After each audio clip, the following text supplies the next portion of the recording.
नमस्कार. आजच्या कार्यक्रमाच्या निमित्ताने इथे जमलेल्या सर्वांचं मी सुहास पाटील स्वागत करतो. आजचे आपले प्रमुख पाहुणे भारताचे माजी मुख्य निवडणूक आयुक्त डॉक्टर SY कुरेशी. आजची मुलाखत जे घेणार आहेत ते आंतरराष्ट्रीय राजकारणाचे अभ्यासक डॉक्टर संकल्प गुर्जर, राज्यशास्त्राचे विश्लेषक आणि साधनाचे विश्वस्त डॉक्टर सुहास पळशीकर, साधना ट्रस्टच्या माजी अध्यक्षा विजयाताई चौहान, विद्यमान अध्यक्ष आणि MKCLचे चीफ मेंटर विवेक सावंत आणि साधनाचे संपादक विनोद शिरसाट हे मंचावर उपस्थित आहेत. साधनाचं अमृत महोत्सवी वर्ष 15 ऑगस्टला संपत आहे. त्यानिमित्ताने हा समारोपाचा विशेष कार्यक्रम आपण आयोजित केलेला है. और इस अवसर पर भारत के पूर्व मुख्य चुनाव आयुक्त प्रमुख अतिथि के तौर यहाँ उपस्थित है. ये हम सब के लिए बड़ी खुशी और गौरव की बात है. सुरुवातीला आपण आजच्या मान्यवरांचं स्वागत करणार आहोत. मी सावंत सरांना विनंती करतो की त्यांनी डॉक्टर कुरेशी आणि डॉक्टर संकल्प गुर्जर यांचं साधनाच्या वतीने स्वागत करावं. Doctor SY Qureshi sir.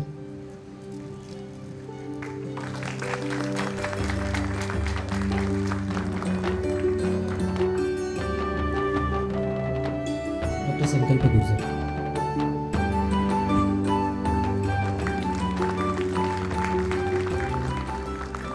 आजच्या आपल्या प्रमुख अतिथींना जे पुस्तक भेट देण्यात आलेले आहे तो गुरुजींच्या श्यामच्या आईचा शांता गोखले यांनी केलेला इंग्रजी अनुवाद आहे आणि हे पेंग्विनने प्रकाशित केलेलं पुस्तक आहे. अब मैं कुरैशी साहब को गुजारिश करूंगा कि साधना ट्रस्ट की पूर्व अध्यक्ष विजयाताई चौहान इनका आप ही की एक किताब the great March of democracy 7 decades of Indian elections आपके हस्ताक्षर के साथ भेंट करें और उनका स्वागत करें.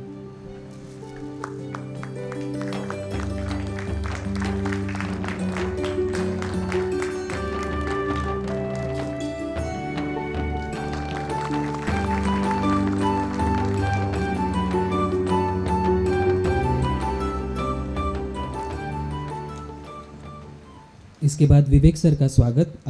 आपकी दूसरी किताब the population myth, Islam, family planning end politics in India ये किताब देकर करें, ऐसी मैं आपसे गुजारिश करता हूँ.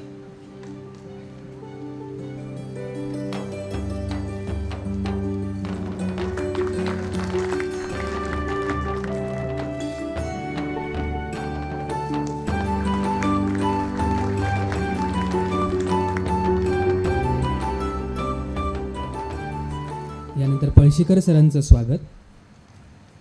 कुरेशी साहेबांनी त्यांचं तिसरं पुस्तक हाली कवी एक रूप अनेक हे हिंदी पुस्तक भेट देऊन करावं अशी मी त्यांना विनंती करतो.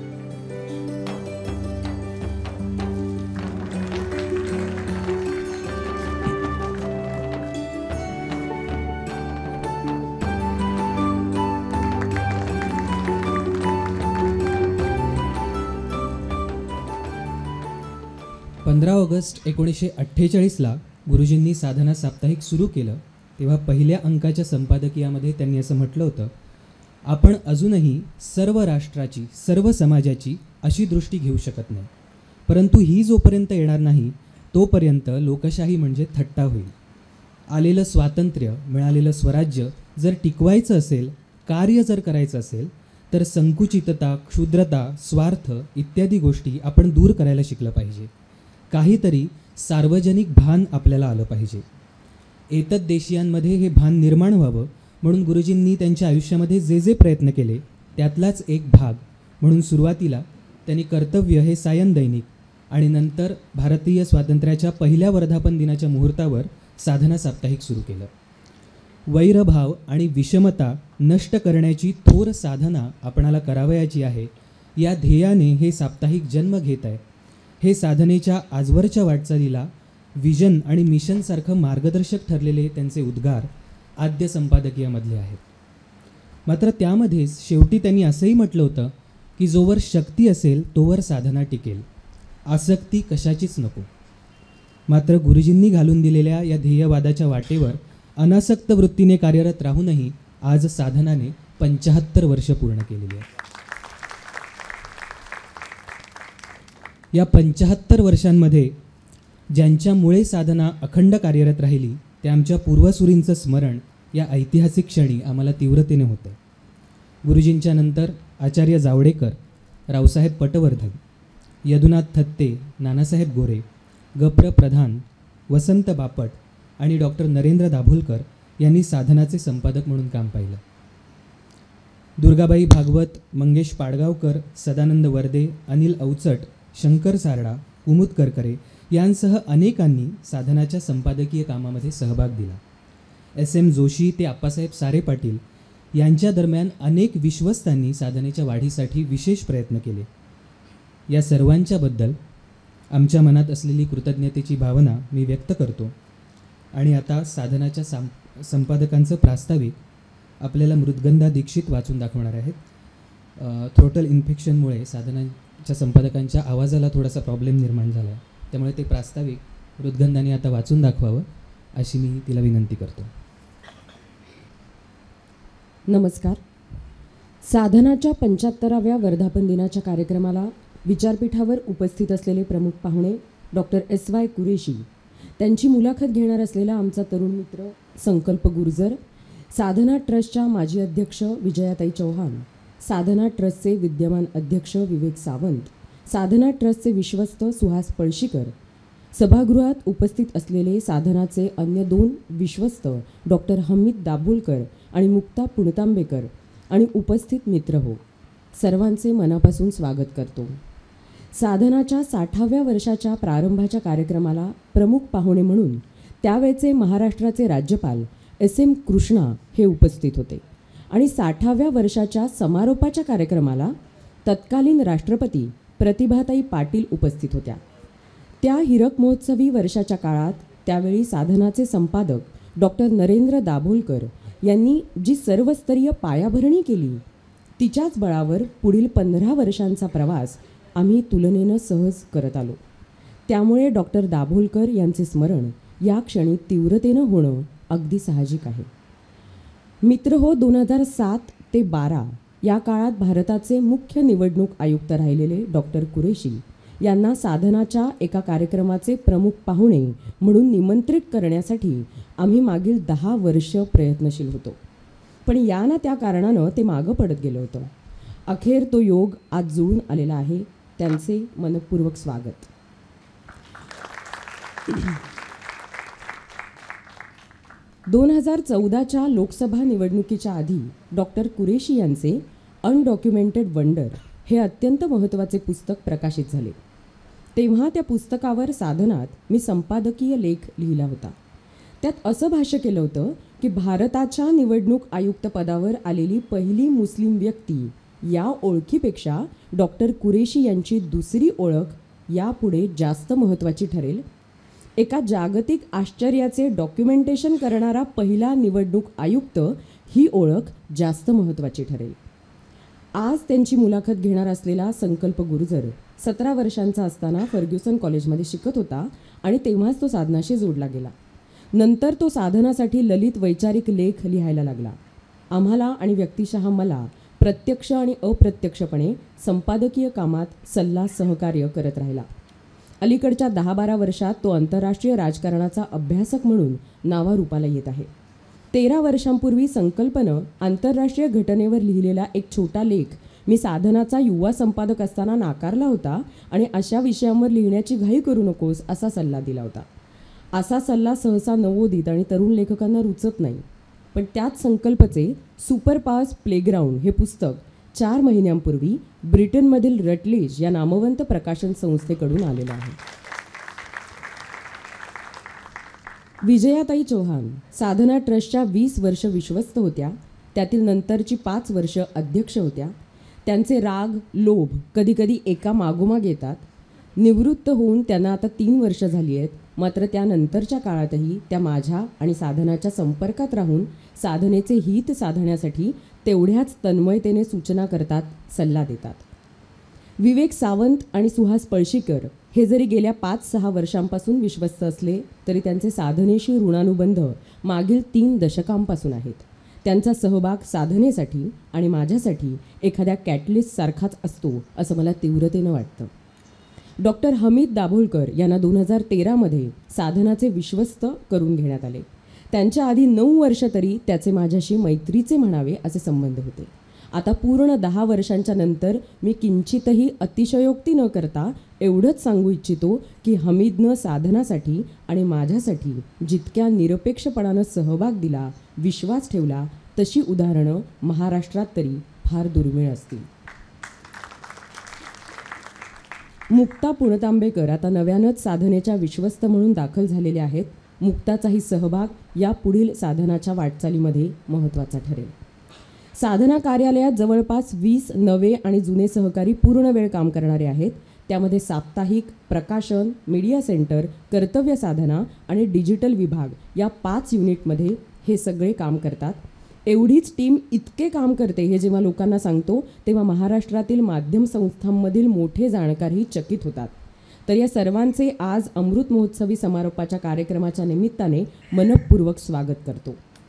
मात्र या सर्वांच्या साथीला अनुवादक, शब्दांकन करणारे, प्रूफ तपासणारे, कंपोज करणारे, चित्रकार, प्रिंटिंग प्रेसवाले आणि हो, साधना डिजिटलसाठी वर्क फ्रॉम होम करणारे लोक असतात.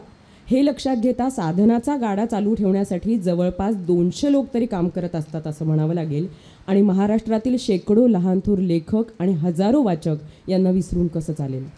याशिवाय स्वयंस्फूर्तीने मदत करणारे देणगीदार, जाहिरातदार, तांत्रिक मदत करणारे, आर्थिक हिशोब आणि प्रशासकीय कामकाजासाठी मदत करणारे हे सर्व साधनाला इतक्या सातत्याने मिळत राहणे थक्क करणारे आहे. पण साने गुरुजींचा वारसा आणि पूर्वीचे सर्व संपादक आणि विश्वस्त यांनी ध्येयवादी आणि परिवर्तनवादी नियतकालिक अशी निर्माण केलेली ओळख, यामुळेच हे घडते आहे. या सर्वांच्या विषयी कृतज्ञता व्यक्त करतो. इथं उपस्थित सर्वांचं पुन्हा एकदा स्वागत करतो आणि थांबतो. धन्यवाद. पुढच्या कार्यक्रमाची रूपरेषा मी थोडक्यात सांगतो. यानंतर पळशीकर सर आपल्याशी बोलणार आहेत. त्यानंतर साधनाच्या विशेष अंकाचं प्रकाशन आणि साधनाच्या ग्रंथसंचाचं प्रकाशन या ठिकाणी होणार आहे. त्यानंतर काही प्रातिनिधिक सन्मान जसे आपण मागच्या वर्षी केलेले होते त्याप्रमाणे ते होतील आणि विवेक सरां अध्यक्षीय भाषण त्यानंतर होईल आणि सलग मुलाखतीला सुरुवात होईल. मी सुहास पळशीकर सरांना विनंती करतो की त्यांनी आपलं मनोगत व्यक्त करावं. Doctor S Y. Qureshi,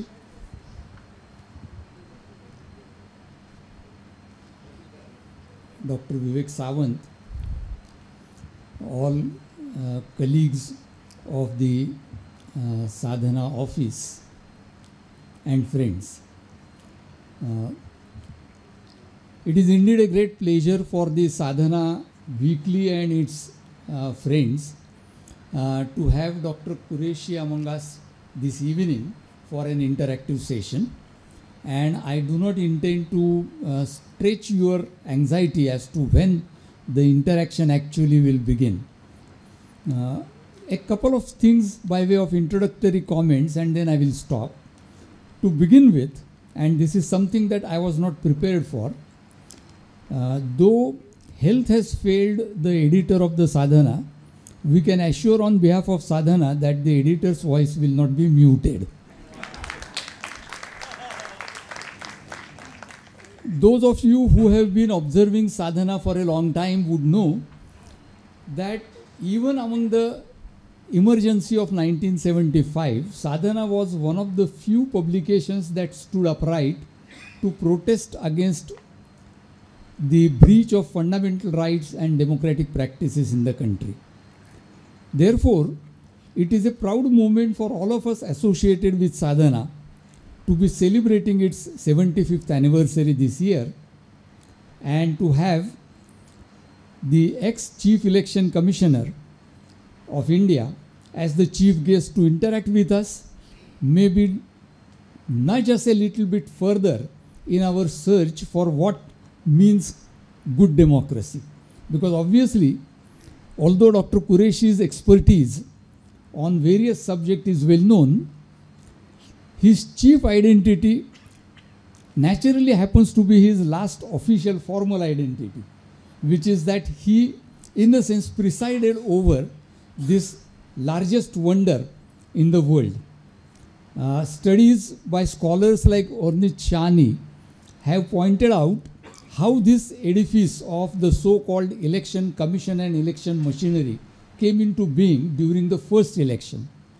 But we have traveled a lot from then, and since then, the, let us say, not only expectation but hope and lure among politicians, among ruling parties to intervene in the electoral processes have definitely increased. And therefore the job of an election commissioner has increasingly become more and more troublesome, problematic for the office holder as well as for those outside the office who observe it. The Election Commission of India came to be known and became famous partly because of the persona of T.N. Seshan. When I was observing T.N. Seshan as the election commissioner, and you will pardon me, sir, I couldn't but explain or understand his interventions except the famous Hindi film dialogue, रिश्ते में तो हम तुम्हारे बाप लगते हैं, नाम है T.N. Seshan. Subsequent election commissioners have quietly built upon that, and now we are entering into a phase where the election commission probably faces its severe-most crisis ever in independent India for a variety of reasons. For the pressures of 1 billion voters on the one hand, pressures of a large number of parties on the other hand, but also equally pressures by various government authorities and political authorities to interfere in the functioning of the election commission. A controversial recent occasional paper by an economist from the Ashoka University has currently been making waves among intellectual as well as political circles for having shown how whenever the state ruling party is the same as that in the center, the probability of interference in the election commission at the local level, at the booth level, is the greater. Now this finding, though debated, is something that we need to mull over. So it is not merely the person who holds the office, but also the machinery that that person presides over, which makes democracy work. And I am saying this mainly because it so happens that while Sadhana is celebrating its 75th anniversary and completing 75 years of its existence, the country is also, through the 75 years of its independence, having celebrated those 75 years of democracy. As Suhas Patil, when he was making the introductory comments, read out, in the very first editorial of Sadhana, the founder editor of Sadhana, Sane Guruji, pointed out these two things, which in a sense sum up not just the aims and objectives of Sadhana, but also the aims and objectives of what one should be doing in a democracy. Fighting with, and he used the Marathi words, Vair ani Vishamata, animosity and inequality. And after 75 years, we probably cannot say with any confidence that as a society, we have overcome animosity, we have overcome inequality. If one were to list communities against which there is animosity and which suffer from inequality, I would probably list the Adivasis, the scheduled castes or the Dalits, the women and the Muslims as the four major communities that suffer from collective animosity and collective inequality perpetrated against them.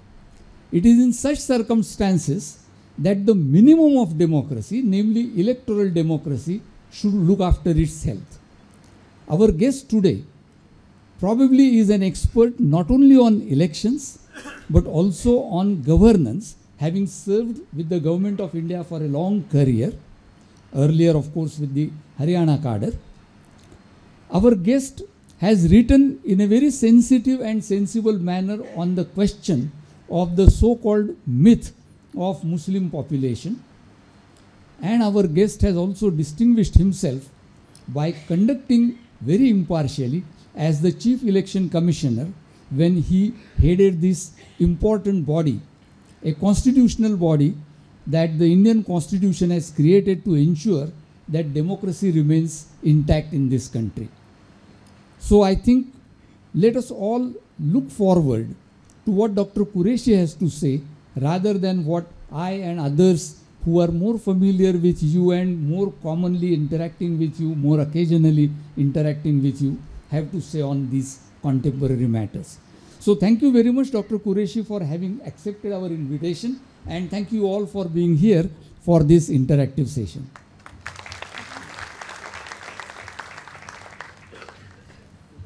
Palshikar सरांचे आभार.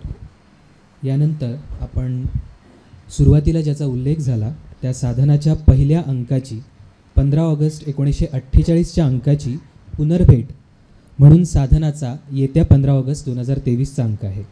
त्याचं प्रकाशन इथे होणार आहे. त्याचबरोबर निवडक साधना ग्रंथसंचाचे 8 खंड आजपासून आम्ही पुन्हा उपलब्ध करून देत आहोत. 16 वर्षांनंतर या संचाची नवी आवृत्ती आली आहे. त्याचंही प्रकाशन इथे होत आहे. मी मान्यवरांना विनंती करतो की त्यांनी साधनाचा 15 ऑगस्ट 2023चा अंक आणि निवडक साधना ग्रंथसंच यांचं प्रकाशन करावं.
साधनाच्या हीरक महोत्सवी वर्षामध्ये तोपर्यंतच्या 6 दशकातील जवळपास 3000 अंकांमधून निवडलेले 120 लेखकांचे 205 लेख या ग्रंथसंचामध्ये आहे. 20व्या शतकाच्या उत्तरार्धातील राजकीय सामाजिक जीवनामध्ये डोकावण्यासाठी हा संच आपल्याला अतिशय उपयुक्त आहे. हा अंक आणि हे संच दोन्ही किंडलवर देखील ईबुक स्वरूपामध्ये उपलब्ध होतील. यानंतर साधनाच्या विस्तृत परिवाराचाच घटक असलेल्या काही व्यक्तींचे प्रातिनिधिक सन्मान आपण इथे करणार आहोत. त्यासाठी पुन्हा एकदा त्याचं निवेदन करण्यासाठी मी मृदगंधाला विनंती करतो.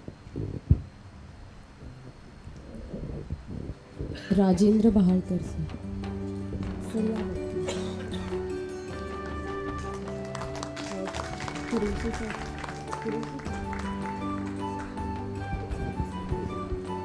राजेंद्र बहाळकर सर, गोपाळ नेवे, भूषण प्रभू सर, चंद्रशेखर पाटील आणि अक्षय खर्चे.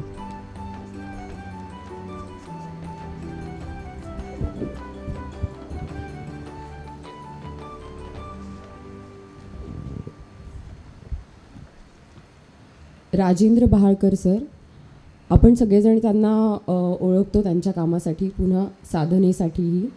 बालकुमार अंक, युवा दिवाळी अंक, चॅरिटी कमिशनरची अवघड महत्त्वाची कामं, जाहिराती, कार्यक्रम, उपक्रमाचे नियोजन, राजेंद्र बहाळकर सर.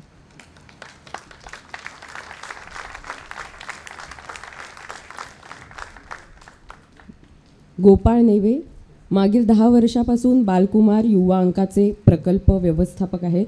महाराष्ट्र फाउंडेशन पुरस्काराची कार्यवाही आणि प्रशासन वितरण.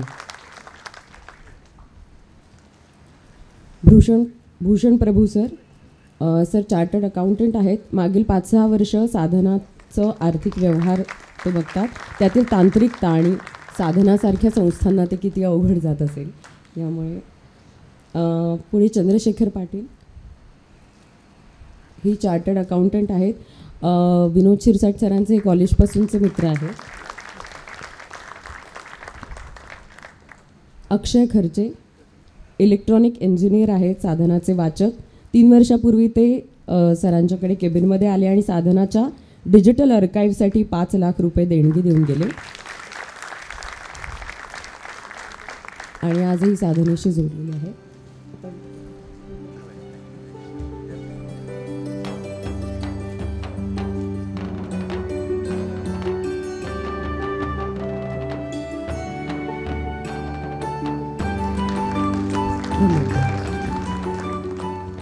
सर्वांचे आभार. या सर्वांचंच सहकार्य कुठल्याही सन्मानाच्या पलीकडचं आहे, म्हणून एक प्रातिनिधिक स्वरूपात त्यांना कुरेशी सरांचं एक पुस्तक त्यांच्या हस्ताक्षरासह आणि पुष्पगुच्छ असं भेट दिलेलं आहे. यानंतर मी आजच्या कार्यक्रमाचे अध्यक्ष विवेक सावंत सरांना आभारादाखल बोलण्याची विनंती करतो आणि त्यानंतर लगेचच मुलाखतीला सुरुवात होईल. विचारपीठावरचे सर्व सन्माननीय आणि उपस्थित मित्र हो, प्रथमतः कुरेशीजी आपल्यामध्ये आज उपस्थित झाले त्याच्याबद्दल मनापासून आनंद व्यक्त करतो आणि त्यांचे आभार मानतो. साधनेची 75 वर्ष पूर्ण झाली आणि त्यावेळेला बोलण्याचा योग येतो आहे, त्यामुळे 2च विचार मांडणार आहे आणि आपली रजा घेईन. तत्पूर्वी हा कार्यक्रम यशस्वी करण्यासाठी ज्यांनी प्रयत्न केले त्या सगळ्यांचे मनापासून आभार मानतो. तुम्हाला माहिती आहे की कार्यक्रम 19 मिनिटं उशिरा सुरू झाला आहे, त्यामुळे सगळ्यांचे आता नामोल्लेख करणार नाही आणि परंतु तुमचे सर्वांचे मात्र मनापासून आभार मानतो, कारण रविवार असून आणि जवळजवळ भारत देशाला 4 दिवस जोडून सुट्टी आलेली असूनही तुम्ही सर्व वेळात वेळ काढून आज उपस्थित आहात. एक महत्त्वाची गोष्ट म्हणजे की विनोद आणि त्यांच्या टीमनी ज्या पद्धतीने डॉक्टर नरेंद्र दाभोळकरांकडून स्फूर्ती घेऊन पुढे गेली 10 वर्ष एक नेत्रदीपक अशी वाटचाल केली आहे, त्याबद्दल विनोद आणि त्यांच्या सर्व टीमला आपण टाळ्या वाजवून पुढे प्रोत्साहित करूया. धन्यवाद. त्याचबरोबर आज संकल्प खास मुलाखत घेण्यासाठी आपल्याकडे आलेला आहे, तर संकल्पाचंही मनापासून कौतुक, कृतज्ञता. आज साधना ज्यावेळेला 75 वर्ष पूर्ण करते त्यावेळेला 2च गोष्टी वेळेच्या मर्यादेत मी सांगेन. एक म्हणजे देशामध्ये लोकशाहीला ग्रहण लागलं आहे अशी चर्चा सगळीकडे होत असतानाच अनेक वर्तुळांमध्ये लोकशाहीला काहीतरी पर्याय हवा अशी सुद्धा चर्चा चालते. त्याला पुढच्या वाटचालीमध्ये साधना लोकशाहीला पर्याय, अधिक चांगली लोकशाही कशी असते अशा स्वरूपात देत राहील अशी एक अपेक्षा आपण आज व्यक्त करू. दुसरी गोष्ट म्हणजे की साधनेची पुढची वाटचाल 100 गाठताना कशी असावी याच्यासंबंधी मी विचार करताना मला असं लक्षात आलं की इकडे तिकडे शोधण्याची गरज नाही, तर साधनेचे संस्थापक साने गुरुजी यांच्या व्यक्तिमत्वातच त्याचं उत्तर आहे. आजसुद्धा कुठल्याही ठिकाणी गेलं तर आपल्याला साने गुरुजींची पुस्तकं बघायला मिळतात. असं क्वचितच एखादं मराठी घर असेल की हा मनुष्य हे जग सोडून गेल्याला 70पेक्षा जास्त वर्ष झाली आहेत तरीसुद्धा साने गुरुजी माहीत नाहीत असं क्वचितच एखादं मराठी घर सापडेल. तसंच साधना माहीत नाही असं मराठी घर दिसणार नाही, अशा पद्धतीने साधनेची वाटचाल व्हावी अशा प्रकारची इच्छा मी व्यक्त करतो. दुसरी अशी गोष्ट आहे की असं कुठलंही वाचनालय महाराष्ट्रात नाही की जिथे साने गुरुजींची पुस्तकं नाहीत. आणि आजसुद्धा एखाद्या ग्रामीण भागात एखादं वाचनालय सुरू करायचं झालं आणि जमलेल्या मंडळींमध्ये चर्चा झाली की याचं नाव काय ठेवावं, तर पहिलं नाव लोकांच्या मनात येतं की साने गुरुजी वाचनालय नाव ठेवावं. त्यामुळे महाराष्ट्रातल्या सर्व वाचनालयांमध्ये साधनेचा अंक झळकावा, साधनेची प्रकाशनं तिथे दिसावीत आणि साधनेचा विचार येत्या काळामध्ये रुजावा. आणि असं सर्वतोमुखी झालेली, सर्वत्र पसरलेली साधनेची कीर्ती ही आपल्याला बघायला मिळावी, असं साधनेच्या पुढच्या 25 वर्षाच्या म्हणजे 100 गाठतानाच्या वाटचालीबद्दल मी अपेक्षा व्यक्त करतो आणि तशा प्रकारचा निर्धारही व्यक्त करतो आणि आपली रजा घेतो. धन्यवाद.